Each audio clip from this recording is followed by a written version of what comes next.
तो चलिए बच्चों, आज के इस लेक्चर में हम रिफ्रैक्शन सीखेंगे किसी भी कर्व्ड सरफेस के द्वारा।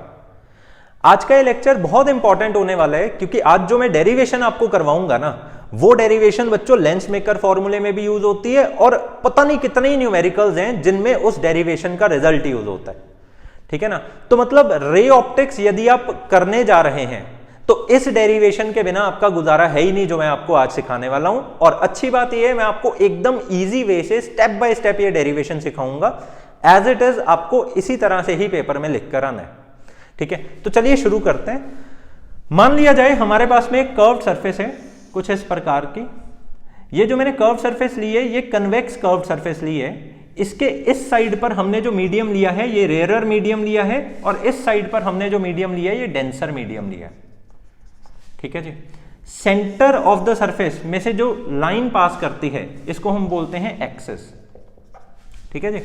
अब किसी भी स्फेरिकल सरफेस के बारे में आप एक चीज जानते हैं कि कोई भी स्फेरिकल सरफेस का जो रेडियस होता है, इसका जो रेडियस होता है, उस रेडियस के सेंटर वाले पॉइंट को हम हमेशा क्या नाम देते हैं? सी। इसको हम ये भी बोल सकते हैं कि ये सेंटर ऑफ कर्वेचर है, सेंटर ऑफ कर्वेचर। ठीक है ना।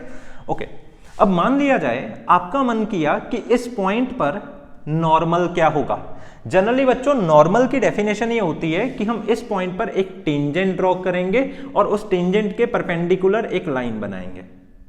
ठीक है जी। ओके, अब अगर आपका मन किया यहां पर मेरे को नॉर्मल ड्रॉ करना है, अगर यहां पर मेरे को नॉर्मल ड्रॉ करना है, मैं यहां पर एक टेंजेंट बनाऊंगा और एक इस तरह से मैं स्ट्रेट लाइन ड्रॉ करूंगा जो कि परपेंडिकुलर होनी चाहिए उस टेंजेंट के। तो आप एक चीज देख रहे हो कि जो भी मैं नॉर्मल बना रहा हूं वो नॉर्मल इस सेंटर ऑफ कर्वेचर में से अवश्य ही पास हो रही है। ठीक है ना। अब उसी प्रकार लेट अस सपोज मैंने यहां पर एक ऑब्जेक्ट को रखा। इस ऑब्जेक्ट को जब मैंने रखा, इसकी रेज ऐसे फॉल कर रही है। मतलब मान लो एक रे इसकी ऐसे ऊपर की तरफ गई और एक रे इसकी ऐसे सीधी गई। अब अगर आपका मन करे इस पॉइंट पर नॉर्मल ड्रॉ करना है तो अब आप क्या करेंगे? अब आप एक तरह से इमेजिनरी सर्कल ड्रॉ कर लेंगे और उस इमेजिनरी सर्कल का जो रेडियस का पॉइंट आएगा, का जो सेंटर का पॉइंट आएगा, आप उस सेंटर वाले पॉइंट से ऐसे एक स्ट्रेट लाइन बना लेंगे और ये जो स्ट्रेट लाइन होगी ये नॉर्मल ही कहलाएगी। और इस पॉइंट में से जहां से ये डॉटेड लाइन जा रही है, मतलब नॉर्मल वाली लाइन जा रही है, we can name this point as N. ठीक है ना। तो आज के बाद ना नॉर्मल बनाना आप सबके लिए बहुत इजी हो गया। ओके, अब अगली हम बात करते हैं।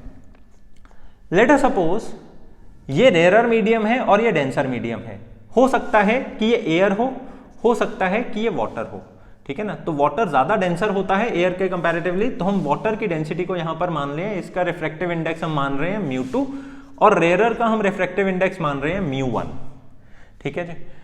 अच्छे से आप एक बात जानते हो, जब भी कभी भी कोई भी रे रेयर से डेंसर मीडियम की तरफ जाने का प्रयास करती है वो हमेशा नॉर्मल की तरफ क्या हो जाती है? बेंड हो जाती है। ठीक है ना। अब हमारी ये वाली जो रे है ना, ये जाना तो ऐसे चाहती है, पर क्योंकि this is a denser medium तो ये ऐसे बेंड हो जाएगी। तो जब ये बेंड हो जाएगी तो इस तरह से इसकी बेंडिंग शो होगी। ठीक है जी। अब ये जो नॉर्मल वाली रे है, इसके साथ जो इंसिडेंस वाली रे का एंगल बना, this is known as angle of incidence. Okay, इसी तरह से यही नॉर्मल वाली रे और रिफ्रैक्टेड वाली रे का जो एंगल बना, this is known as angle of refraction. ठीक है। ओके, अब एक सबक और अपने दिमाग में बिठा लो कि हम जो कैलकुलेशन करने जा रहे हैं ना, उस कैलकुलेशन में ये जो कर्वेचर है, ये कर्वेचर बहुत ही ज्यादा स्मॉल है। मतलब ये जो मैंने सरफेस लिया है ना, ये सरफेस इतना ज्यादा कर्व वाला नहीं लिया है। ये सरफेस बस इस तरह का है जिसमें हल्का सा कर्व है। ठीक है, और कुछ नहीं। ठीक है। अब आप अच्छे से जानते हैं कि अगर हल्का सा कर्व है तो जब मैं यहां से एक स्ट्रेट लाइन ड्रॉ करूंगा तो ये डिस्टेंस क्या होएगा? बहुत ही ज्यादा स्मॉल डिस्टेंस होएगा। अगर बाई चांस ये कर्व होता हमारा ज्यादा तो ये डिस्टेंस क्या हो जाता? ज्यादा हो जाता। तो उसी प्रकार अगर मैं यहां से प्रिंसिपल एक्सिस की तरफ ये परपेंडिकुलर ड्रॉ कर रहा हूं तो मान लो ये वाला पॉइंट क्या है? M, और ये वाला पॉइंट है P।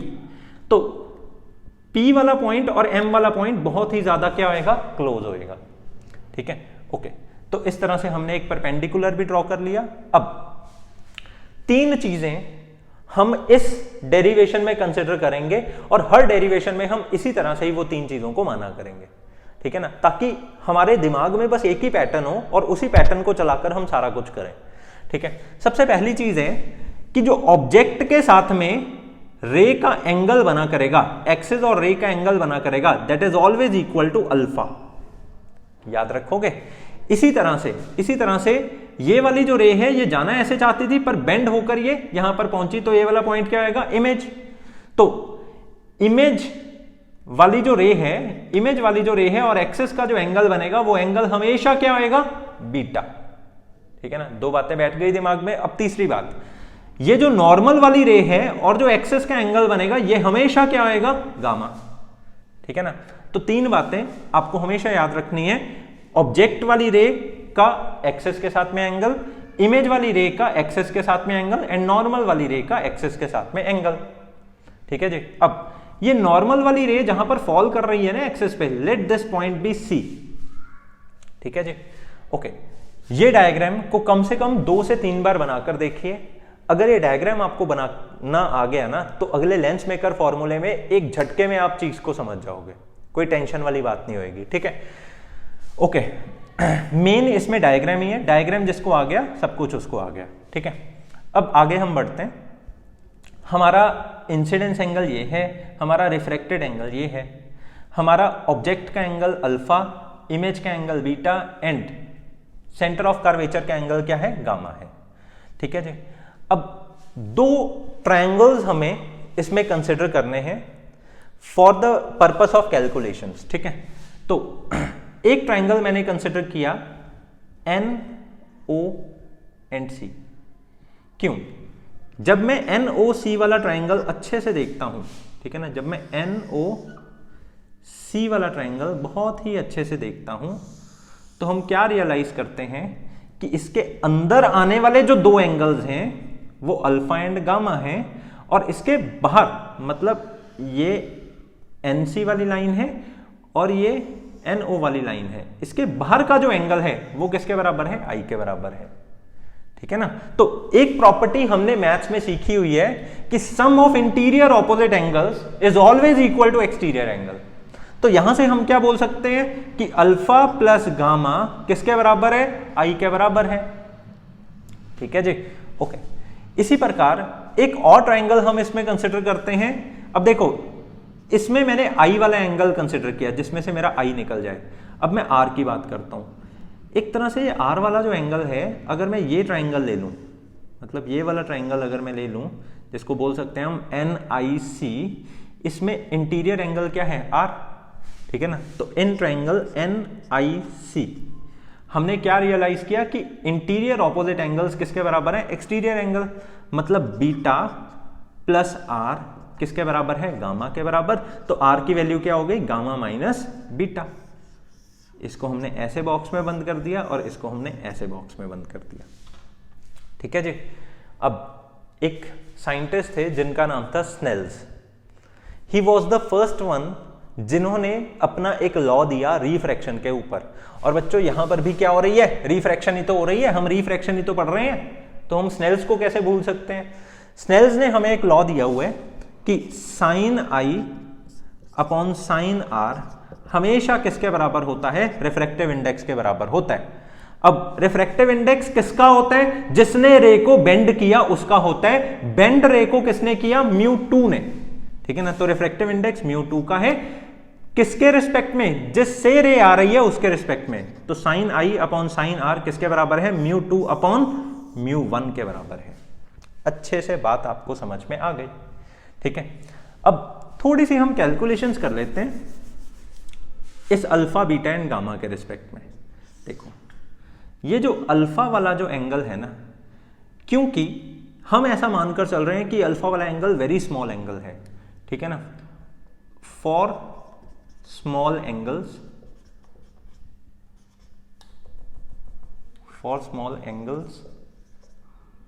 Alpha beta gamma.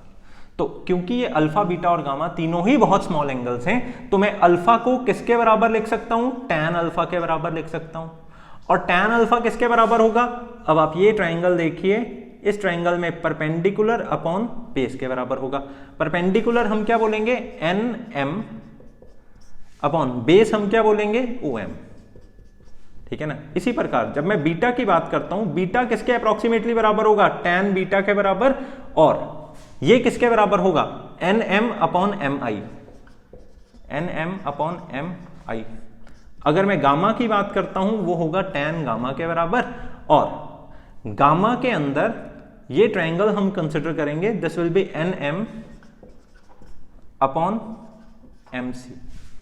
अब ऑलरेडी आप एक चीज जानते हैं कि अगर कोई भी डिस्टेंस m से लिया गया है, जैसे mc हो गया, mi हो गया, mo हो गया, ये सारे के सारे डिस्टेंस अप्रोक्सीमेटली बराबर होंगे pc, pi एंड po के। क्यों? क्योंकि इसका कर्वेचर क्या है, बहुत स्मॉल है।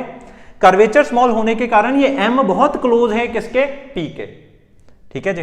तो अप्रोक्सीमेटली मैं इसको क्या लिख सकता हूं कि nm ऐसे है और mo will be approximately equal to PO and MI will be approximately equal to PI and similarly MC will be approximately equal to PC. I hope so this is very clear to you. ठीक है ना। Okay अब यहां पर भी Snell's law हमने लिख रखा है ऑलरेडी, ऊपर लिख के जरूर आना, अकॉर्डिंग टू स्नेल्स लॉ। ठीक है जी। अब बारी आ गई इसको यूज करने की।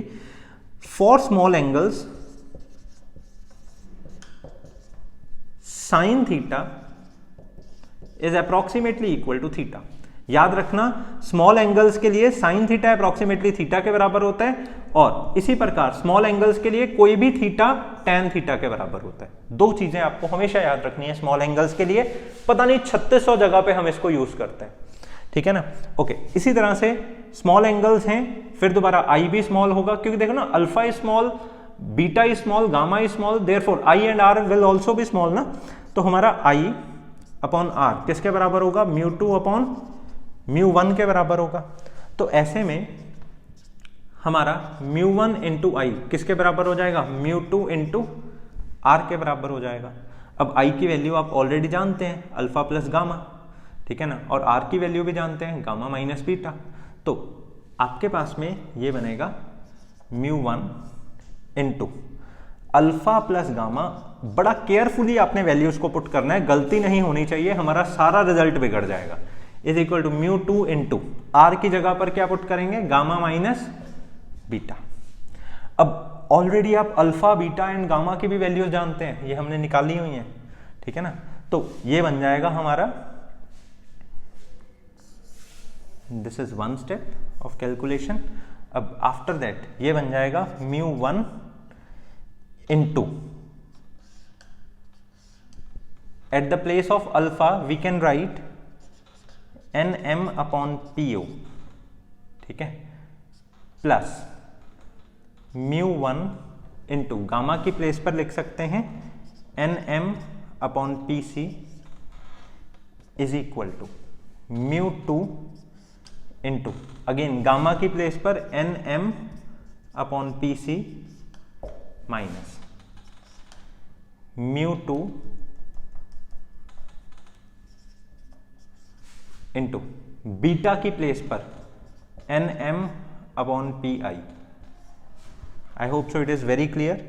अब इसमें से और इसमें से आप एक चीज कॉमन ले सकते हैं, that is an M.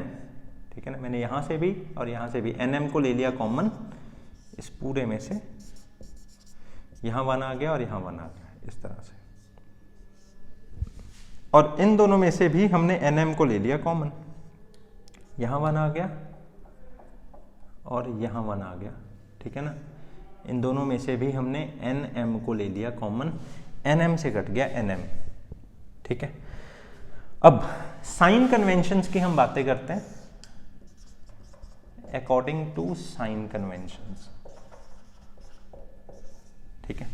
Sign conventions में बड़ा ही सिंपल सा एक रूल है, जो भी चीजें लेफ्ट साइड पर आ रही हैं ना उनको हमेशा नेगेटिव लेना है, जो भी चीजें राइट साइड पर आ रही हैं बच्चों उनको हमेशा पॉजिटिव लेना है। ठीक है ना। जैसे ऑब्जेक्ट का डिस्टेंस हम हमेशा u से डिनोट करते हैं, एंड इमेज का जो डिस्टेंस है वो हम हमेशा v से डिनोट करते हैं, एंड सेंटर ऑफ कर्वेचर तक का डिस्टेंस है वो हम हमेशा r से डिनोट करते हैं, ठीक है ना। तो एक तरह से अकॉर्डिंग टू साइन कन्वेंशंस हम OP को क्या लेंगे, माइनस u, ठीक है ना। हम PC को क्या लेंगे, प्लस r। हम PI को क्या लेंगे, हम PI को लेंगे प्लस V। तो किसको प्लस लेना है और किसको नेगेटिव लेना है ये एकदम क्रिस्टल क्लियर हो गया आपको, ठीक है ना। तो μ1 अपॉन PO मतलब OP हो गया ना, इसको हम लेंगे minus u, plus μ1 upon PC is what, r, this is equal to μ2 upon PC is again r and minus μ2 upon PI is again V। तो ऐसा करके अब हम सूटेबल टर्म्स को एक दूसरे के साथ इन्वॉल्व करेंगे, जैसे कि this will become μ1 upon minus u plus μ2 upon v। r वाली चीजों को हम इकट्ठा कर देंगे, दैट इज μ2 अपॉन r माइनस μ1 अपॉन r। तो ऐसा करने के बाद हम इन दोनों को कॉमनली r शेयर करवा देंगे, मतलब मैं अब दोनों के नीचे अगर r है ना तो मैं इन दोनों के नीचे कॉमनली r ऐसे डाल दूंगा। तो हमारे पास में आएगा μ2 upon v minus μ1 upon u is equal to μ2 minus μ1 upon r, ठीक है ना। ये जो अभी हमने फॉर्मूला निकाला, ये बच्चों हमने रेयरर टू डेंसर के लिए फॉर्मूला निकाला है। जब भी कभी भी कोई भी रे रिफ्रैक्ट करती है रेयरर मीडियम से डेंसर मीडियम में जाने के टाइम पे, वो वाला हमने ये फॉर्मूला निकाला है। और आपके पास में कोई चॉइस नहीं है, ये फॉर्मूला याद करना ही करना पड़ेगा, इसके बिना गुजारा है नहीं आपका, ठीक है ना। ओके, अब जिस तरह से मैंने आपको रेयरर से डेंसर की कैलकुलेशंस करवाई है ना, अब उसी तरह से हम डेंसर टू रेयरर की कैलकुलेशन करेंगे। अब क्योंकि आप ऑलरेडी सारा बेस बना चुके हो, सारी चीजें आप सीख चुके हो, तो मेरे को ज्यादा टाइम नहीं लगेगा उसमें, ठीक है ना। तो फटाफट इसको नोट कर लो, फिर हम डेंसर टू रेयरर की बातें करेंगे। तो चलिए बच्चों, अब हम रिफ्रैक्शन करेंगे डेंसर टू रेयरर मीडियम के लिए, ठीक है। तो डेंसर टू रेयरर मीडियम के लिए मैंने जो स्फीयर कंसिडर किया है वो स्फीयर मैंने कनकेव स्फीयर कंसिडर किया है, क्योंकि रेयरर टू डेंसर में हमने कन्वेक्स लिया था। दोनों ही प्रकार के स्फीयर्स हमें लेने आने चाहिए, ठीक है। तो कनकेव स्फीयर हमने इस प्रकार से ले लिया, और मान लिया जाए इस साइड का जो आपका मीडियम है ये डेंसर मीडियम है, ठीक है जी, और इस साइड का जो मीडियम है ये रेयरर मीडियम है, ठीक है। एंड दिस टाइम आपका जो ऑब्जेक्ट पड़ा हुआ है वो डेंसर वाली साइड पर पड़ा हुआ है। लेट अस सपोज ऑब्जेक्ट से रे इस प्रकार जाती है रेयरर वाली साइड पर, और ऑलरेडी मैं आपको बता ही चुका हूं कि जिस पॉइंट के ऊपर ये स्ट्राइक करेगी सरफेस को, उस पॉइंट से जब आप सेंटर ऑफ कर्वेचर की एक स्ट्रेट लाइन बना देंगे, that point will be known as normal, ठीक है जी। तो नॉर्मल बनाना हमने रेयरर टू डेंसर वाली सिचुएशन में देखा था, ठीक है ना। तो ये हमारा नॉर्मल हो गया, ओके। अब क्योंकि ये नॉर्मल वाली रे इस तरह से जा रही है, ये हमारी इंसिडेंट वाली रे इस तरह से जा रही है, जब भी डेंसर टू रेयरर की साइड पर रे मूव करती है वो हमेशा अवे फ्रॉम नॉर्मल जाती है। तो अवे फ्रॉम नॉर्मल जाने के चक्कर में ये वाली रे हमारी ऐसे चली जाएगी, ठीक है ना। तो ऑलरेडी हमने ऑब्जेक्ट वाले पॉइंट को O मेजर किया था, नॉर्मल वाले पॉइंट को C मेजर किया था, ठीक है ना। और इस वाले पॉइंट को, बिकॉज दिस इज इमेज, तो इसको हम क्या मान लेते हैं, I मान लेते हैं, ठीक है। अब क्योंकि कर्वेचर हमारा बहुत स्मॉल है, तो अगर मैं यहां से एक स्ट्रेट लाइन बनाऊं और ये वाला जो पॉइंट होएगा वो इसके सेंटर वाले पॉइंट के बहुत ही ज्यादा क्लोज होएगा, तो आई मीन टू से if this is P and this is M, तो P और M बहुत ज्यादा आपस में क्लोज होएगा, ठीक है, ओके। अब अगली बात, P और M आपस में क्लोज है, ये इंसिडेंट वाली रे है, इंसिडेंट वाली रे जो नॉर्मल के साथ में एंगल बनाती है दैट इज इंसिडेंस एंगल, और क्योंकि ये वाली रे रिफ्रैक्टेड रे है, इसका जो नॉर्मल के साथ में एंगल बनता है दैट इज रिफ्रैक्टेड एंगल, ठीक है, क्लियर हो गया। अब इसके अलावा मैंने आपको बताया था कि ऑब्जेक्ट का जो एंगल एक्सेस के साथ में बनता है that is always alpha, image का जो एंगल एक्सेस के साथ में बनता है that is always beta, and normal का जो एंगल एक्सेस के साथ में बनता है दैट इज ऑलवेज गामा, ठीक है ना। ये सारी हमने अपनी फॉर्मेलिटीज पूरी कर ली डायग्राम को ड्रॉ करने वाली। अब चलते हैं हम कैलकुलेशन के पीछे। कैलकुलेशन करने के लिए सबसे पहले तो आपको ट्राइंगल्स कंसिडर करने पड़ते हैं, ठीक है ना। सबसे पहला मैं इसमें ट्राइंगल वो मानूंगा जिसमें आई पड़ा होगा, दूसरा ट्राइंगल मैं इसमें वो मानूंगा जिसमें आर पड़ा होगा। क्यों? क्योंकि इवेंचुअली हमें स्नेल्स लॉ लगाना है। स्नेल्स लॉ में किसकी रिक्वायरमेंट होती है? आई एंड आर की रिक्वायरमेंट होती है, ठीक है। तो चलिए बढ़ते हैं। लेट अस सपोज मैंने पहला जो ट्राइंगल माना ना वो मान लिया एन ओ एंड सी, ठीक है जी। तो पहले वाला ट्राइंगल मेरा है एन ओ सी। क्यों मैंने एन ओ सी माना? क्योंकि इसके अंदर आई पड़ा हुआ है, ठीक है जी। और दूसरे वाला जो हमें ट्राइंगल मानना है वो आर वाला मानना है। आर तो बेचारा यहां पर पड़ा है। अब ये एक्सटीरियर एंगल है एक तरह से आर। चेक करो कि ये किसका एक्सटीरियर एंगल है। ये इस नॉर्मल और इस रिफ्रैक्टेड रे के बीच का एक्सटीरियर एंगल है। तो आपको जो ट्राइंगल मानना चाहिए वो ये मानना चाहिए, ठीक है ना। इसमें गलती नहीं होनी चाहिए। यदि आपने ट्राइंगल्स ही गलत मान लिए तो काम सारा खराब हो जाएगा, ठीक है। तो मैंने इसमें अब ट्राइंगल माना एन सी आई, ठीक है जी। मैंने इसमें ट्राइंगल मान लिया एन सी आई इस प्रकार से, ओके। अब आगे बढ़ते हैं। फॉर्मूला क्या हमें बोलते हैं? Sum of interior opposite angles is equal to exterior angle. तो एनओसी के अकॉर्डिंगली हम बोल सकते हैं alpha plus I will be equal to gamma. Similarly N C I के अकॉर्डिंगली आप क्या बोल सकते हो? Gamma plus beta, gamma plus beta is equal to R. तो इधर से आपने आई को कैलकुलेट कर लिया, आई क्या आ गया? Gamma minus alpha. और इधर से आपने आर को कैलकुलेट ऑलरेडी किया ही हुआ है। अब स्नेल्स लॉ आपको क्या बोलते हैं कि sine I upon sine R हमेशा किसके बराबर होता है? रिफ्रैक्टिव इंडेक्स के। अब रिफ्रैक्टिव इंडेक्स कौन सा होता है? जिसने रे को बेंड किया है, जिसके रिस्पेक्ट में। अब मान लिया जाए ये वाला रिफ्रैक्टिव इंडेक्स μ2 है और ये वाला रिफ्रैक्टिव इंडेक्स इसमें μ1 है।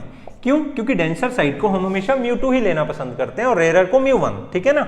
तो रे को बेंड करने वाला कौन है? हमारी रे ऐसे जा रही थी, इसको बेंड करने वाला तो रेयर है ना। तो अब की बारी हम लिखेंगे μ1 अपॉन μ2।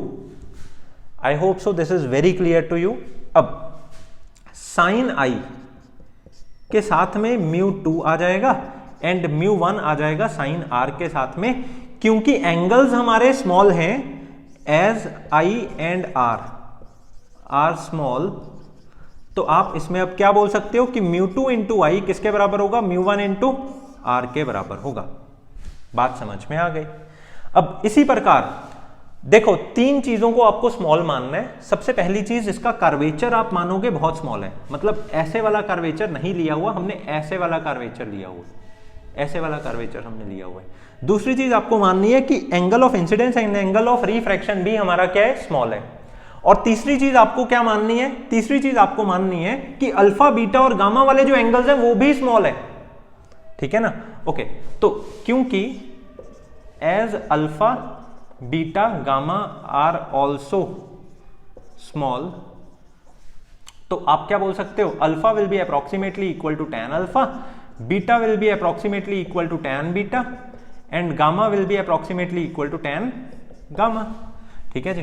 अब याद रखना ये P और M आपस में बहुत ज्यादा क्लोज हैं, ठीक है ना। तो अगर मेरे को tan अल्फा फाइंड आउट करना है तो परपेंडिकुलर क्या है? NM, ठीक है, NM अपॉन बेस क्या है? OM। तो instead of OM we can write OP, तो बेस के लिए मैंने लिख दिया OP। इसी तरह से बीटा की जब हम बात करेंगे, this will B NM upon MI लिख लो, चाहे PI लिख लो। तो मैंने अब सभी को ही P कंसिडर करना है, तो ये बन गया NM अपॉन PI।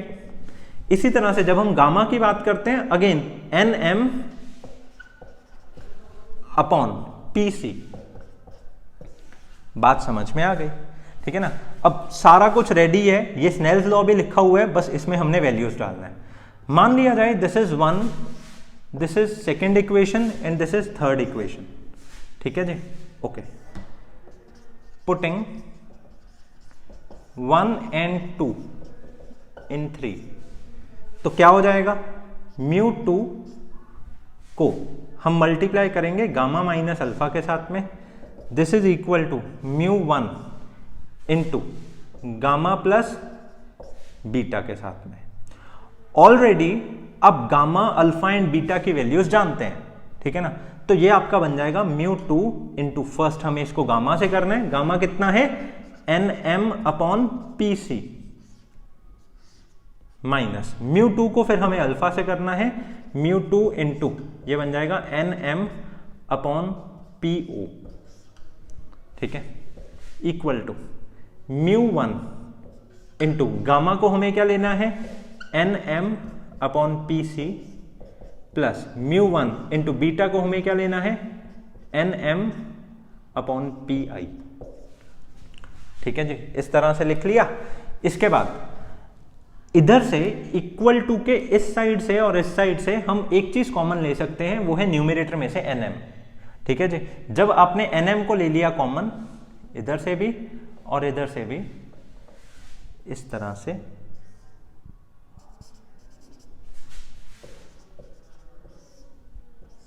तो हम nm और nm को कर देंगे कैंसिल, क्योंकि यहां से कॉमन लिया है, तो at the place of nm there will be 1, ठीक है। अगली बात pc की हम जरा बात करते हैं। ये जो pc है, ये है क्या, यहां से लेकर यहां तक का डिस्टेंस, और सेंटर से सेंटर ऑफ कर्वेचर तक का जो डिस्टेंस होता है दैट इज ऑलवेज r।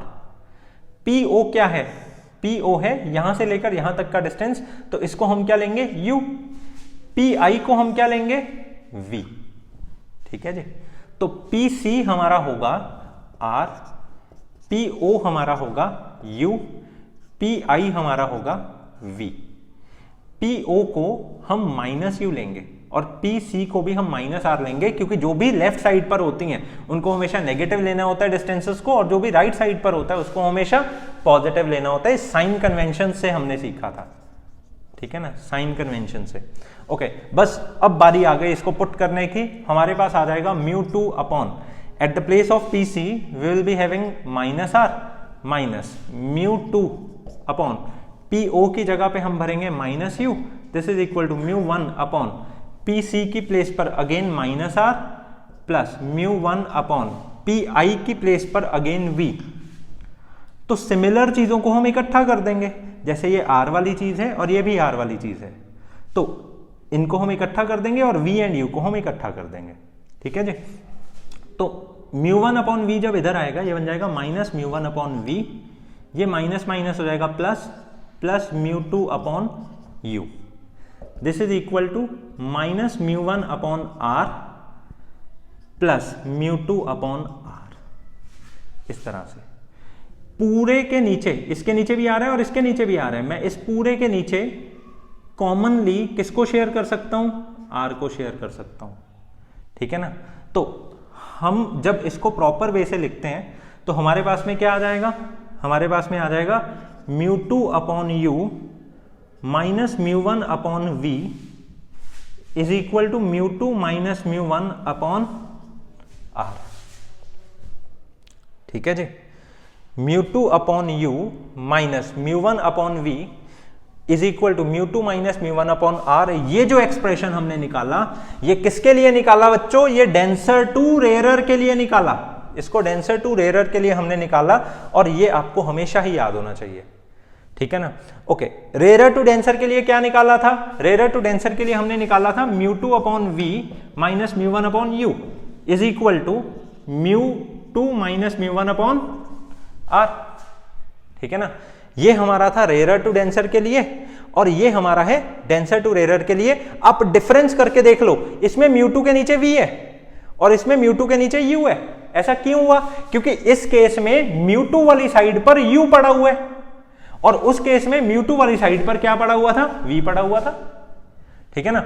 इस केस में μ1 वाली साइड पर v पड़ा हुआ है, तो इसीलिए इधर μ1 के नीचे क्या है, v, और उस केस में μ1 वाली साइड पर u पड़ा हुआ था, तो इसीलिए उसमें μ1 वाली साइड पर क्या था, u, ठीक है जी।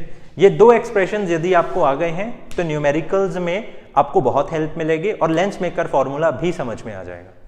अगले लेक्चर में हम लेंस मेकर फॉर्मूला डिस्कस करेंगे। This is all for today.